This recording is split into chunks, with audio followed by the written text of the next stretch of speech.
Hello, everyone, and welcome to the second episode of the Left Side View. We would like to go through the Champions League round of matches, the last round of matches that happened this week.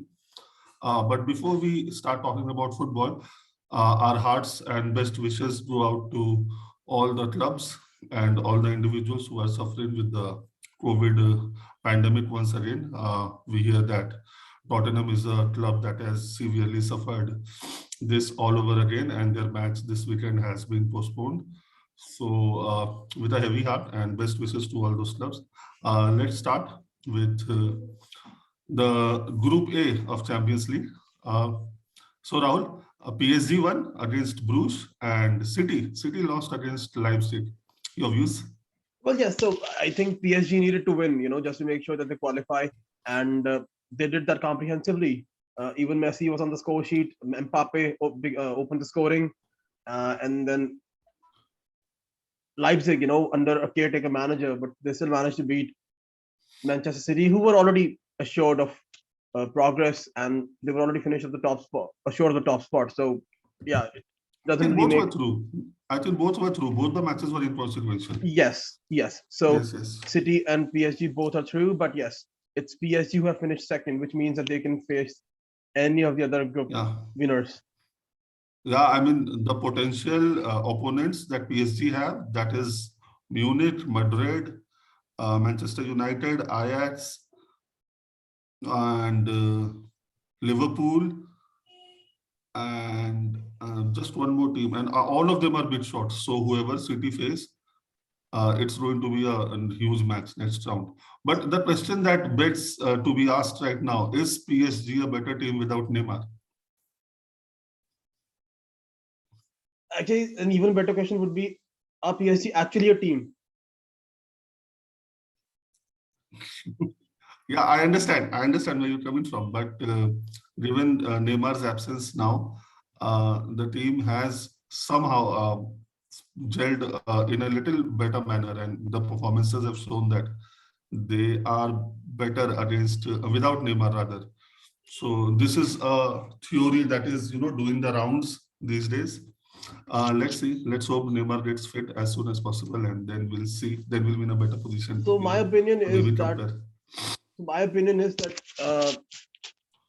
the more time they get to gel, the better they will get.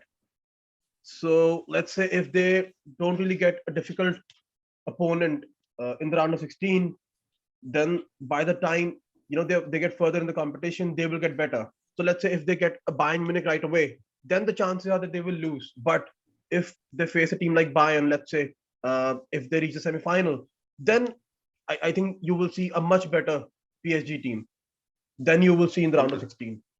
Okay, okay. And should we write too much into the Man City loss, or it was just one of those things? The match It was was just one of those things. I inconsequential. think the Yeah. team that needs to worry about that loss is actually Wolves because they're the ones who will face Man City this weekend.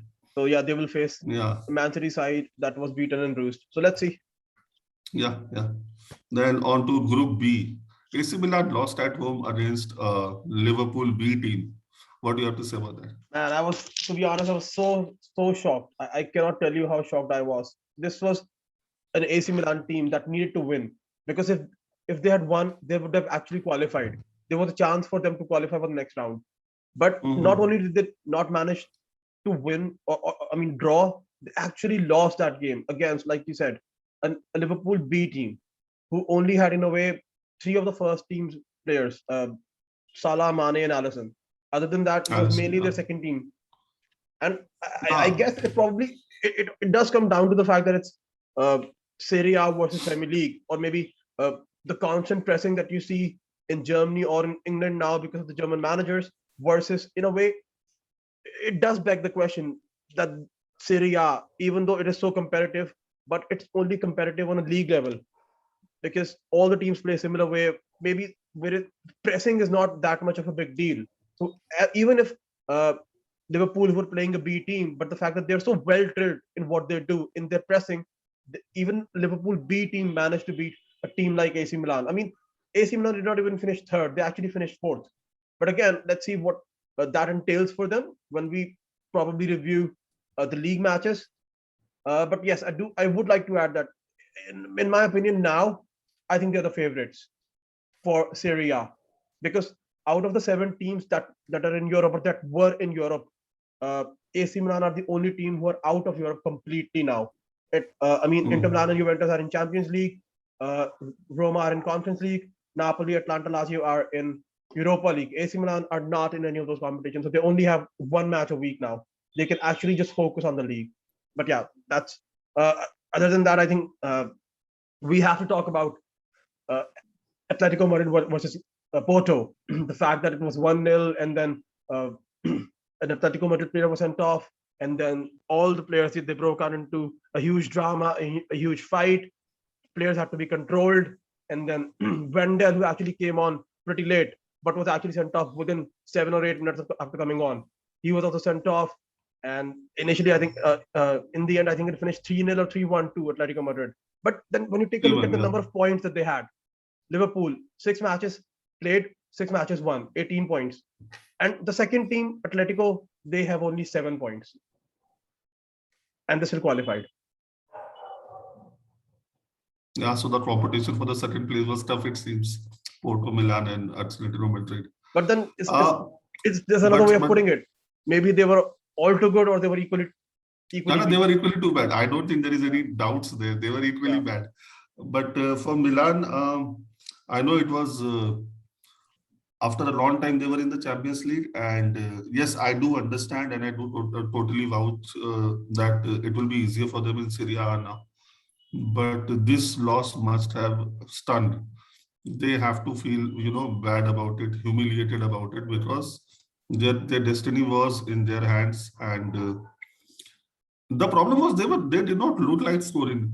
They had the home advantage. They were playing a little light, if I can say, the Liverpool team that was light on the star players, but they did not look like scoring. So what has to be done? What has to be done for the team? And the trajectory is up, but I think there is still a long time before we see the Milan of the world. Coming back to Atletico, they somehow scrape through, man. I don't understand how they do it, but they somehow do. The matches are full of controversies, full of issues and fracas, and somehow Simeone has got that mentality drilled into the team that they achieve whatever they set out to achieve. They will be a difficult opponent in the next round. Nobody would like to face them, but as far as their chances in the Champions League per se goes, it will be difficult to win anything rather with this sort of play. Last year they won the La Liga, but it had more to do about Barcelona and Madrid faltering, not performing up to these levels. Yeah, rather than Atletico Madrid doing what they do extremely well. Okay. On to Group C. Before we do that, Abhitav, I think I would like to do a special shout out to our fellow Cobham players. Tammy Abraham who scored last night for Roma, and Tomori who scored against Liverpool for AC Milan. So yeah, great job by Cobham Academy graduates. All right, off to Group C we go. Yeah. Dortmund won 5-0 against Besiktas, and Ajax won 4-2 against Sporting Lisbon. Haller scored once again. I think he scored in all the 6 matches, yes. 10 goals in 6 matches. Again, Ajax topping the group. Their potential opponents include Chelsea and PSG. So I don't know how good they are. On paper, they seem to be great, but they top their group. Erik ten Hag, one of the most sought after coaches. But I really want to see them against the actual heavyweights, before I can say that, okay, this is their level or this is how they're going to perform in the tournament overall. About Dortmund, I heard that Haaland is not happy about the fact that they are no longer in the Champions League, and with his impending transfer looming large, let's see what sort of distraction this gets to him. Well, yeah.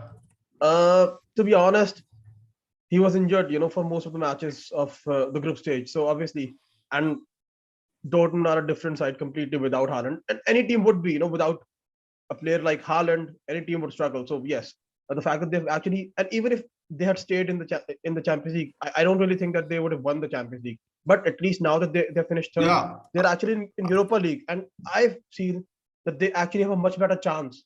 They could actually go all the way if Haaland stays fit. They could actually go all the way in the Europa League. yeah, I understand that. But what I was referring to is, see, Ajax, given Ajax really played well, but even without Haaland, Dortmund would have been expected to, come out on top against Lisbon and Besiktas, which they did not. And again, this is just one of those layers to the transfer saga that has been going on, all this time. So I just read somewhere that he's not happy at the prospect of not playing So Champions yes, League this his season. agent, or rather super agent, Mino Raiola, already mentioned. I think I read it yesterday or today that he has said that with a player like Haaland, you can influence the market. That's his quote. So let's see. I mean, even Dortmund said that they That will. is what they have been doing for the past couple of years. Exactly. So let's see if he leaves. But obviously, he's not going to stay at Dortmund forever. Whether he leaves in 2022 or 23, but he's going to leave. He's not going to be there forever. But yeah, I think that's Of enough course. about Group C. Yeah, Group D, Madrid won against Inter, and Shakhtar Donetsk drew against Sheriff. Sheriff are is in the UEFA League, UEFA Cup. If they Europa finish Cup. third, then yes. Yeah. So let's talk about the Madrid versus Inter game again. I Mhm. personally feel that Inter Milan are a much better side than Real Madrid. And if Inter Milan had beaten Real Madrid, they would have actually finished top of the group. But that's the thing, the way Italian teams play in their league as compared to the way they play in Europe, it's just totally different. Real Madrid were there for the picking, and still Inter Milan lost 2-0. It was just a toothless performance from them. So I was surprised, but at the same time, I was not surprised with the way Inter Milan played. This was actually the criticism that they had leveled against him, even when Antonio Conte was the manager.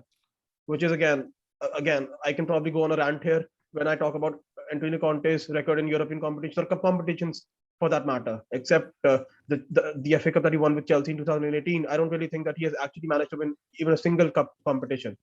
And when you take into consideration that he was the manager of a Juventus team which was so good, which won like so many league titles in a row, but still could not manage to win anything else other than the league title. But again, a discussion for a different day.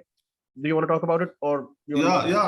I mean, the Italian clubs. The problem is, okay, results they can go for you against you. That happens, but the problem is they have no identity when they are playing Europe. You don't know what aspect of their game is they are going to turn up with. So that is disheartening because Italy dominated. They used to dominate the last decade of the last century and the starting of this century. So it is just disheartening to see that they have no plan actually how they want to execute stuff. Last time Italian club won was, I guess, 2010 of the Mourinho Inter Milan. Mourinho, yeah. Yeah, so I mean, you knew what they are all about and what they are going to do, and they will do it. It's exceedingly well, and then whatever the results is, it is. But these teams, even for that matter, Juventus, which we will discuss now, AC Milan, Inter Milan, Juventus. I mean, you just don't know what team is going to turn up and what kind of performance they are going to turn up with. So that is again, just as I said, disheartening to say the least. About Sheriff, yes, Sheriff are third, and I think they are in the Europa League now. So I think they are the team to be of the Champions League. They beat Real Madrid, and shout out to them. All the best for the Europa League. Shakhtar, 2 points, they are out. Coming to Group E, oh my God, where do we want to start? Barcelona in Europa League. Will they be able to beat West Ham? No. Well, it depends on the injuries as well. At the same time, I think if they can actually manage to sign someone in January, you never know. Maybe we could see a totally different Barcelona in January than the one we see right now. But again, the intensity with which Premier League teams play against the intensity with which maybe Serie A teams or La Liga teams play is totally different. So if you would have asked me this question last season when Messi was there, I would have said, without thinking that Barcelona are going to win. But now, with the way they are playing, the condition that they're in, you never know. And I mean, obviously they have taken so many wrong steps, wrong decisions to reach where they have right now. But now again, the question will also be, what do they want to prioritize? Because with Champions League, you may get a Tuesday and a Saturday, or a Wednesday and a Sunday. But in Europa League, you will get only Thursday, Sunday, Monday, whatever it is. So games will come thick and fast. And the fact is, this squad is not good enough. Right. So do they want that added distraction of Europa League? Because we have seen teams in the past who have basically prioritized their own league, and they have taken Europa League a little lightly, and then once they reach the semi-finals, maybe then they are serious about it. So we'll wait and see about Barcelona. It's sad, but then again, as they say, you sow what you reap. Rather, you reap what you sow. So Bayern Munich, 18 points. Again, a perfect record, like Ajax, like Liverpool. Like Liverpool. So they are definitely one of the favorites for the tournament. Let's see. Coming to Group E, Manchester United topped the group. Yesterday, Villarreal defeated Atlanta 3-2 away. And Young Boys are the last team in that group. So anything that you'd like to discuss? So again, I think with Manchester United, the progress and the top spot has already been assured. So they've actually played. I think I don't really think that even a single actual first team player played. Most of the youngsters played. I think Matic actually played as a centre half, and they still managed to get a draw. Ralph Ragnick's actually first game for Manchester United in the Champions League. So yeah, it's okay. I think, but yeah, the game that I saw last night, I didn't see the whole game, but yes, Villarreal actually took a lead pretty early on. Then they made it 2-0. It was actually 3-0, and then all of a sudden, Atlanta scored 1, and then Atlanta scored 2, and then there was hope. I was like, let me turn on the match and see if they can actually make it 3-3. In the end, they couldn't. But yes, in the end, they gave it a go. I just wish that they had done that from the very beginning. It probably wouldn't be 2-3. It would probably be 2-0 or 2-1, and we would see Atlanta remain in the Champions League. But that was not to be. But again, Emery, again, I think he has so much of experience. And I actually thought that had they actually finished third, then they would be in Europa League, the trophy that they love to play for, the trophy that Emery loves winning. So let's see. But that's all about, I think, this group. Yeah. What about you? Atlanta just doing Atlanta things as usual. Okay, coming to Group G, Lille won the group. And I think of all the second place teams, Lille is going to be a favored opponent. I know it is disrespectful, but that is the way it is. And Salzburg. They are second, with Sevilla third and Wolfsburg at the bottom. Anything you'd like to discuss in this group? Let's move to the last one. Yeah, okay. So let's move to the group that really mattered and the group that caused a great deal of pain. So how do you sum up our performance at Petersburg against Zenit?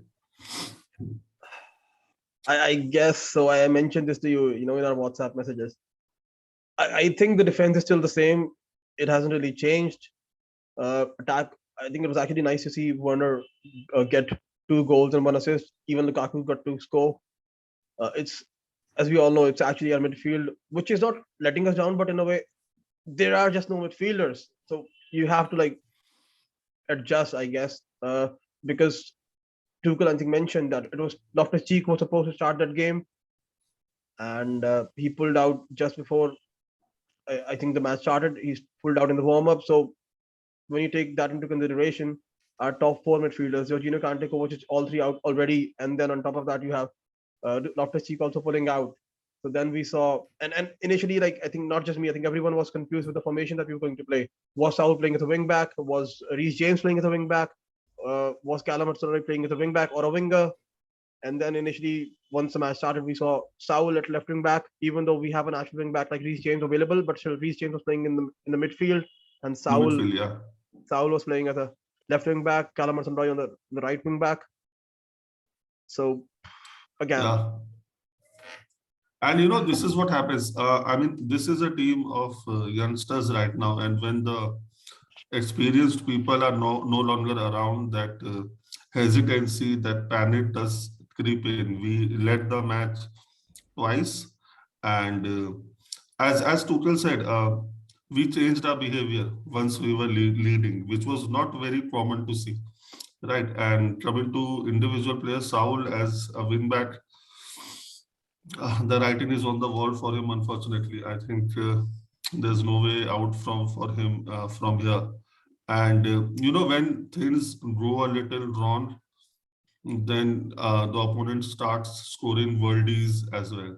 And the third goal, it was such a perfect goal from the Zenit player. I do not recall his name right now, but we need to grow up, and we need to grow up fast, because there are matches that are coming thick and fast now, and all the matches will not be smooth sailing for us. We need to react, and react better, faster, and if something does not come naturally to us, that is playing defensive football in order to protect the lead, we should not try to do it, because again, the teams know that, they sense that panic, and then they counter. Apart from that, Juventus won at home 1-0 against Malmo. It was an okay performance, I guess. Good luck to them. They topped the group. So anything else you'd like to say? So there are two things. One is obviously it's another hypothetical situation. But do you think had it not been Kepa in goal, the Zenit player would have actually even taken that shot from distance? Because from what I've read, that whenever Kepa is in goal, all the opponents are telling their players to at least take a shot from distance. I'm not saying that Mendy would have saved that, but I get it, yeah. I don't again, know. See, given the situation in the match, it was in extra time, I guess, 93rd minute. So I think they would be shooting from anywhere in trying to get a goal, and Exactly. yeah, that's okay. That's okay. Not blaming Kepa at all. He had a great performance, in my opinion. Kepa made a couple of good Yeah. saves, so his performance is definitely getting better. But yeah, and what's the second question? So who do you think we should avoid, or we definitely need to avoid? Bayern Munich, Exactly. no doubts. Otherwise, all the rest three, Ajax, Madrid, and there's one more Lille. team, Lille. Yeah, so I'm okay with all the three. I would rather fancy Madrid, because that match will again repeat of the semi-finals last year. So I'm looking forward to that match if that happens. But Munich at this stage, I would love to face Munich, but maybe in the semis or in the finals, not now. Yeah. All right. Not now. So are we done with Champions League? Do you want to talk about any other games from Europe? Leicester went out in the Europa League. They lost 3-2 against Napoli. Yes, Napoli. So that was from a Premier League perspective, and that's about it. But then on top of that game, I think Brendan Rodgers was told that now Leicester will be in the UEFA Conference League, and he actually said, "I don't even know what that competition is."